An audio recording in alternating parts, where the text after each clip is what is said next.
you, thank you. Yep. You too.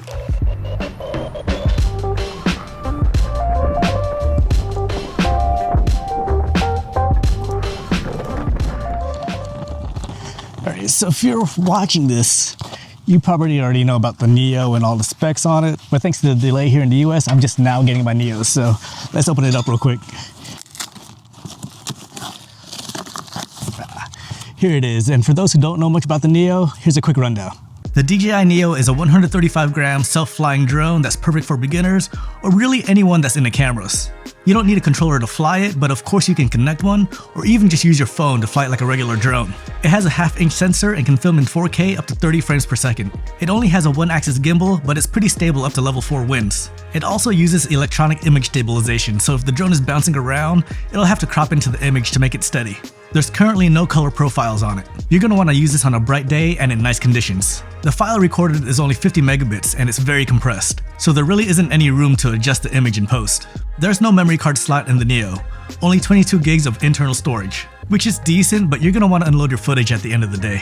There's no obstacle avoidance on here, but in follow mode, it does a good job at tracing your movement. So as long as you don't walk into a tree, neither will the Neo. Yeah, I don't want to talk about it. So yeah, I bought the drone only. I wanted to see if I even liked it because just before the Neo was announced, Hover Air announced their drone, the X1 Pro and the Pro Max. I pre-ordered the X1 Pro Max and I'm still waiting for that to come in so that I can compare it with the Neo and see which one I prefer. But right now, I have the DJI Neo to play with.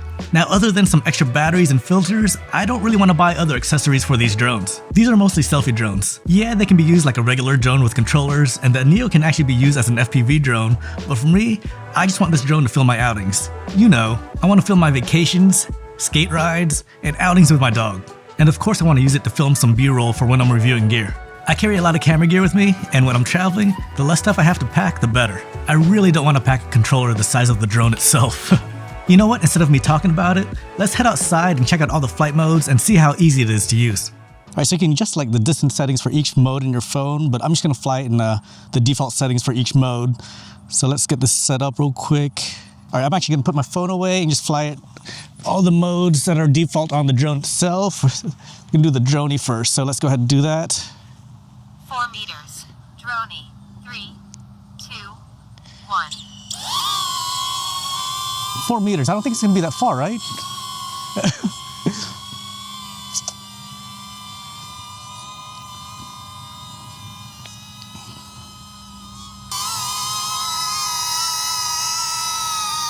Next mode. Circle mode. Do I have enough space here? 2 meters. Circle. 3, 2, 1.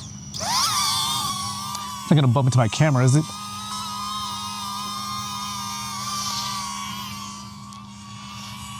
That might bump into my camera. Please don't hit the camera, out of all things. All right, we're good, we're good.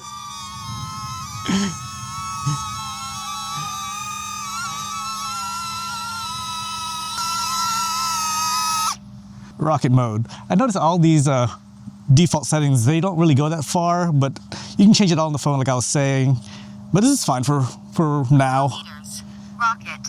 3, 2, 1.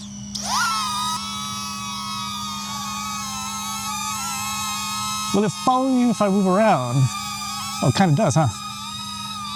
Does it? Should I have not moved around? Go back.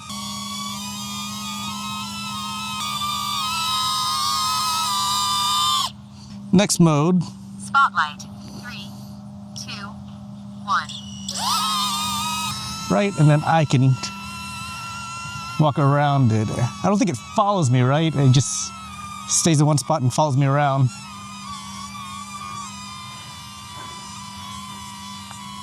Yep, this looks about right. And let's go attack the dog.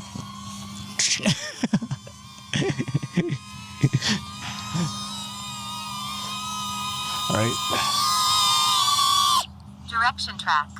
And then I think it's the custom setting is the last one. I have it set to direction track, so let's go this way. Close. Direction track. 3, 2, 1. All right, let's go. This, oh. If I go this way, is it gonna follow me? It tries to find me. Let's switch directions again.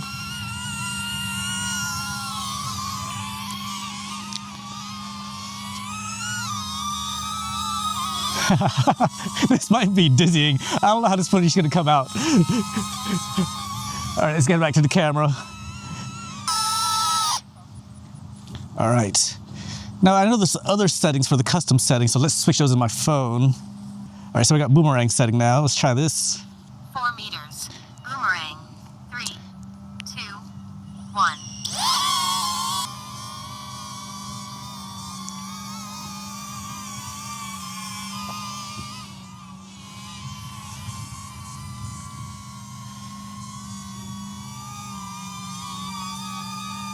That was pretty cool. Almost like circle, but it kind of like goes up and down.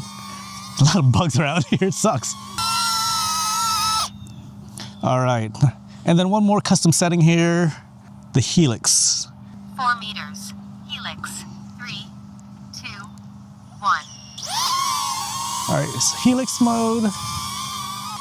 I really don't know what these modes are.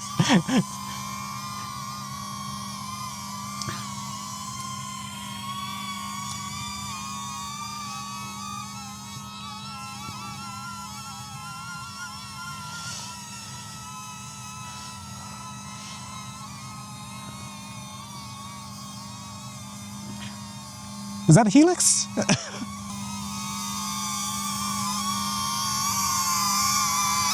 right, testing this out on my board here. I'm not very confident on my skateboard, so I probably won't lose this thing. I can't really go that fast. But here, testing it out on an abandoned golf course. I love this place. I film a lot of my drone stuff here. And using the DJI Mic 2 connected to my phone as the audio, I'm hoping I'm doing this right. I've never tested this out before. So either you're getting audio from me or you're not. I got this set to follow at flat or medium height because I know there's some up and downs here and I'm going underneath some trees and I don't want to lose it. Going about 11 miles per hour, 12. It's keeping up as I expected it to. I forgot what the max speed I can go on this thing, but I'm probably not going to lose it. I'm most likely not going to. I am the worst person to be testing this. My board won't make it. My board's not making it. All right, let's carry this up. I should just walk this trail instead of taking my skateboard out here. All right, should be good for a while.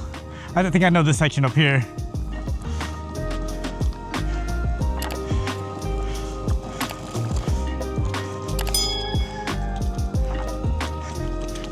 Got a little overhang here. People who know how to ride probably joking me right now. That's fine. It's fine. I'll take it. It's not moving. All right. I can't. I know there's a bench up here. Oh man. All right. That's tiring. Let's land this for a second. Stop you for a second here. Whew, man. I shouldn't be the one testing it. All right, let's check out the audio without the microphone. Hopefully this worked at all because I never tested it before. So hopefully this worked with the DJI Mic 2 attached. If not, I'll probably cut this out. All right, so that little ride there, I still have 33% left on my battery. I'm using the audio, the microphone out of my phone this time.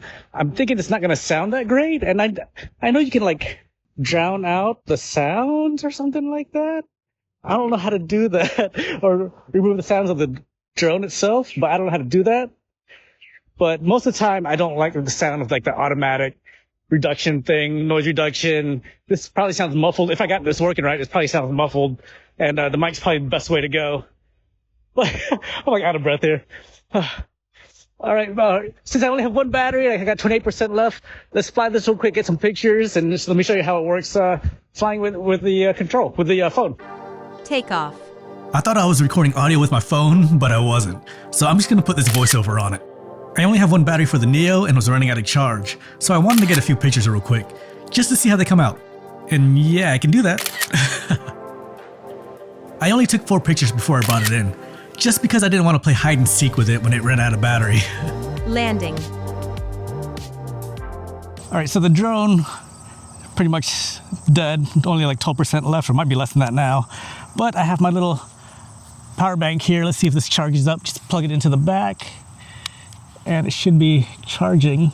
It is, you probably can't, I don't know if you can see it or not, but that's charging. Just gonna throw this in my bag, let it charge up while I skate back towards the car, and let's hope I don't crash. Actually, I haven't been out this way. Let's try the first exit. I need to be up there. I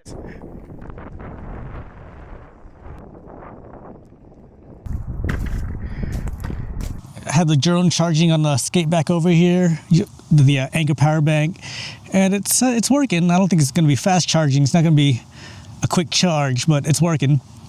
And yeah, I'm just going to get quick thumbnail shots and then head back and put all this together, check out the footage. I'm curious how it looks like. I did check out some of the footage earlier when I was flying it, like with my dog, was testing out the quick shot modes, and footage is good. It's not, it's not the best, but I'm not mad about it. I'm happy with what I got. It's a fun drone. It's a fun drone. But yeah, let me go ahead and catch my breath and then let this thing charge for a little bit longer so I can get some thumbnail shots of this thing. I'm tired. You don't know how stressed out I am trying to ride a skateboard. I don't know why I bought this thing. I should sell this thing. Oh man. This drone is fun, super easy to set up and just start filming. I did get some looks when I had it out in public, but no one was bothered by it. Is the quality good enough though? It's $200 and I wasn't really expecting more than what I'm getting out of it. The Neo gets me the shot that I want. It's obviously not the same quality as my full frame cameras, but my full frame cameras can't follow me around and film me. That, and I like to capture everything when I'm traveling. I don't ever regret having too much footage, but I do regret the times when I don't capture the moment. No one has ever said to me, "Oh nice, you got a shot of the beach. Too bad you didn't have a better camera to capture it in better quality." So yeah, as long as I have the footage, I'm happy. Now I'm fortunate to have other drones if I wanted to have better quality footage, and obviously as a camera nerd, I'd be happier with better quality out of the Neo, but I'm fine with what I get out of it. I still think this drone is fine for a lot of people. I'm thinking the Hover X1 Pro Max is going to be the perfect combo of a selfie drone with great quality, but that drone is also 3.5 times more than the Neo, so I'm hoping it's better. That's another thing too. The Neo is only $200, so if I lose it or break it, it's not going to make me cry as much as a more expensive drone. Of course $200 isn't nothing, but in the camera world, that's cheap. The memory card I'm using in this camera to film this is $200, so the price of the Neo is pretty crazy to me. Now if you're curious about what comes in the drone only package, here's what you get. So here's the packaging. A little ASMR. And let's get everything out first. There's a few things in this little box. First is a USB-C to C cable, an extra pair of propellers, and a tiny screwdriver. Here's the manual and a couple DJI stickers. And finally, the drone itself. This thing is small. Here's a size comparison with my iPhone 15 Pro Max. It comes with a battery pre-installed, and a gimbal cover. That's everything. I do wish it had a longer battery life, but at the same time, this thing is so tiny and lightweight that it does make sense. It's nice that I can just throw my power bank on there and have it charge while I'm on the move though. If I didn't have the X1 Pro Max coming in, I'd probably buy more batteries for the Neo, but I'm gonna hold off for now just to see how that drone performs. Alright, too long didn't read? If you're looking for something simple to capture unique shots to show family and friends and still have money for a Big Mac combo later, this drone is a no-brainer.